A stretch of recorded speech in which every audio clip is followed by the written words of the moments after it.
Hello everyone and welcome to this Friday edition of the GSMC Fantasy Sports Podcast, brought to you as always by the GSMC Sports Network. My name is Christopher Shepard. Thank you guys for tuning in.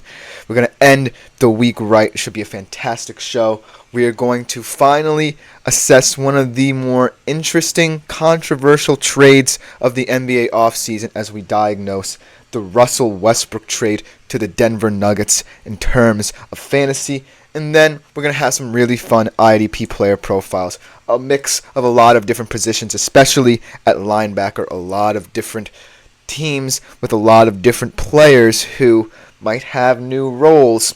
We'll have to see about them, but it should be a fantastic show. Happy Friday to you all here from New Jersey. If you went to the Mets game, that was crazy last night. I did. I had a fantastic time. But no more. We have to talk about fantasy sports. But before we get into any of that, I do want to remind you to like, follow, and subscribe to the show and the network.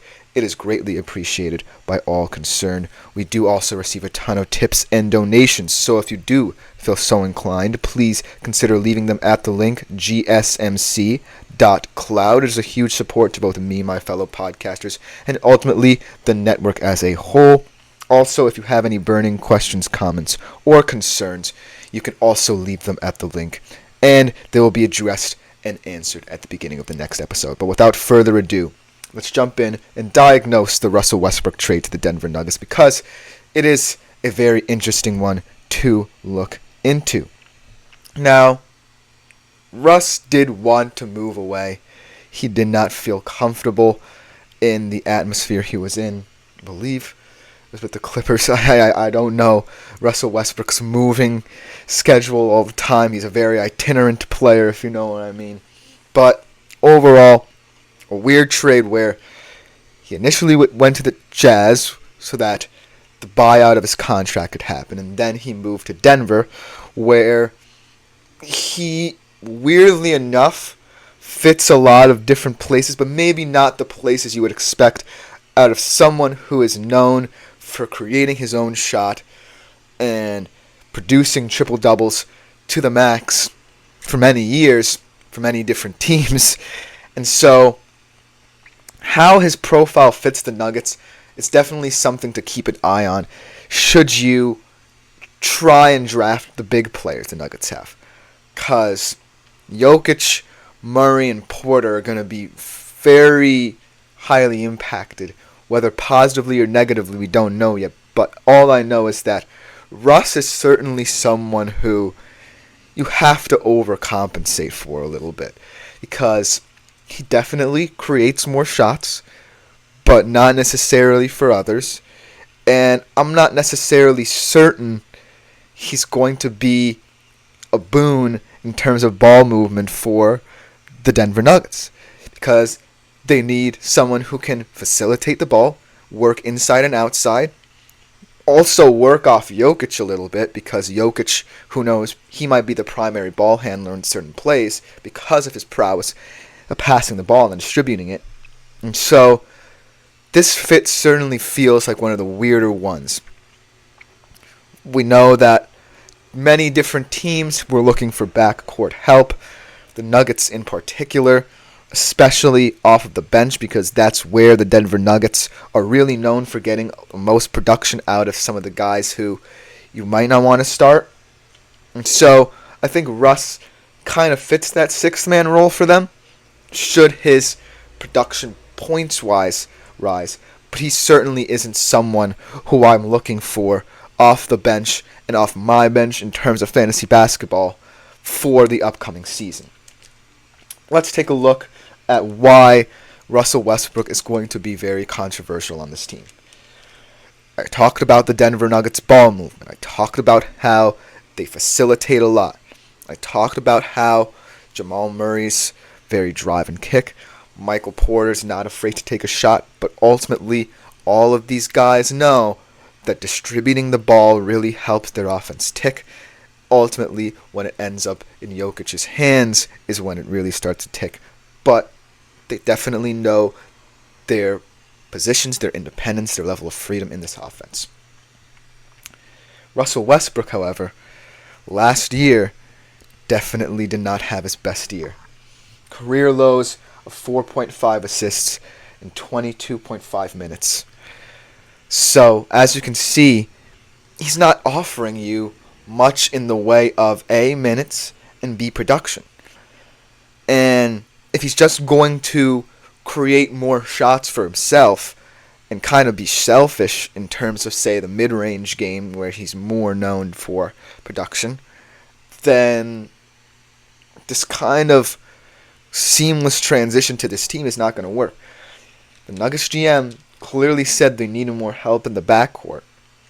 But the way I see it, when I think of Nuggets help in the backcourt, I'm thinking about a guy who's willing to play more off the ball, allow Jokic to do his thing, allow the shooters on the Nuggets to shoot, and really create this high-profile offense that can attain a level of success. The reason the Denver Nuggets offense works is because Mike Malone can get the best out of a once-in-a-lifetime big man passer, a player who's so unselfish being the secondary scorer, and a guy who, has had his ups and downs throughout his career, but when he's on his game, he's on.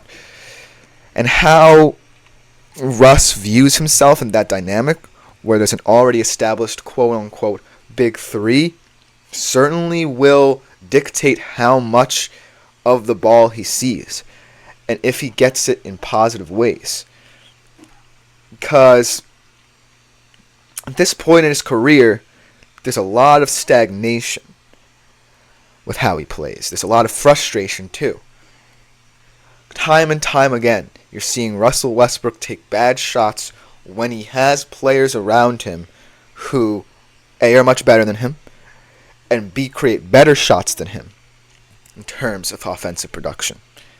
Now he's on a team where, yes, you can be a little bit selfish, I guess, in how you play, but ultimately there's a star, there's a hierarchy, and there's an identity there. Here's why I like Russell Westbrook, though. For many years, he was much maligned for this area of his game because of the fact that he's quote-unquote stat patter and his triple-doubles were quote-unquote offensively centered. He's a good defender now. He is a good defender. He was the fourth best defender in terms of field goal percentage allowed. That has to say something. And adding him to a Nuggets rotation that might not be focused on defense, they have some defensive liabilities, obviously. Jokic being a big one. He's not one to go back and defend in the paint that often. I think Michael Porter still needs to improve. He has good length, but he needs to use it in more positive ways. So Russ certainly adds a dimension to this Nuggets defensively where you can get more aggressive later in games, as we saw kind of in a finals win over the Heat, where they really pressed them in transition. He could add to that because I really think that the Nuggets want to improve defensively because right now they are winning with offense. The bottom line is Russ definitely, in many ways, really picks up, if he starts with the bench, the intensity, maintains that intensity defensively at the very least. But in terms of fantasy, the bottom line is you can't always be defensively minded. Yes, it's a stocks kind of driven league now. It's a big man driven league now, and it's an offensively driven league now in terms of trying to find those fits for your fantasy team. But at the end of the day, if Russell Westbrook, oh sorry, mixing up my Russells, can't kind of combine the offense and the defensive side of the ball, if he's not on the same page with the Nuggets offensively, then I don't see many chances of success for him in terms of fantasy, and it could hinder a lot of the better Nuggets fantasy players, because the Nuggets are a very promising fantasy team. Nikola Jokic could go in some drafts first overall. I truly believe that. But when you add someone so volatile as Russ to the mix, it kind of muddies the waters for your team. Now, I think the overall profile of the Denver Nuggets heavily relies upon the depth of them. When I remember that 2023 winning team, it was mainly because of the depth and experience. Guys like Bruce Brown, guys like Jeff Green, guys like Aaron Gordon contributing off the bench. Is Russ at the point in his career where he wants to contribute off the bench consistently, knows how to contribute off the bench consistently, can fit into different looks on the court consistently? I'm not entirely sure, because he generally is more of a ball hawk. He's generally someone who wants to create his own shot, and his off-the-ball movement generally leaves something to be desired right now. He's a plus defender, which is something that the Nuggets do need. But when I think about quote-unquote help in the backcourt, as the Nuggets put it, I don't necessarily believe he's adding anything to this offense. This offense has cogs in the machine that work to the best of their abilities because they know what they want to do. And Russell Westbrook certainly is a disruptor. He's not someone who focuses a lot of attention on team play. He's starting to become a bit more selfish. When the Denver Nuggets preach selflessness. So overall, he's not the best kind of profile for the Nuggets. He certainly adds something in terms of the backcourt. But in terms of fantasy as well, this could be a solid disruption here if they really truly believe that he's an asset to this Denver Nuggets team. That'll just about do it for this segment. Coming next, we transition to our IDP player profiles for the day, and a guy who's transitioning to a new team as well in the NFL, who's definitely going to have some questions about the power dynamic there. You definitely don't want to miss this segment. We'll be right back after the break on the GSMC Fantasy Sports Podcast. I feel like I'm losing my mind.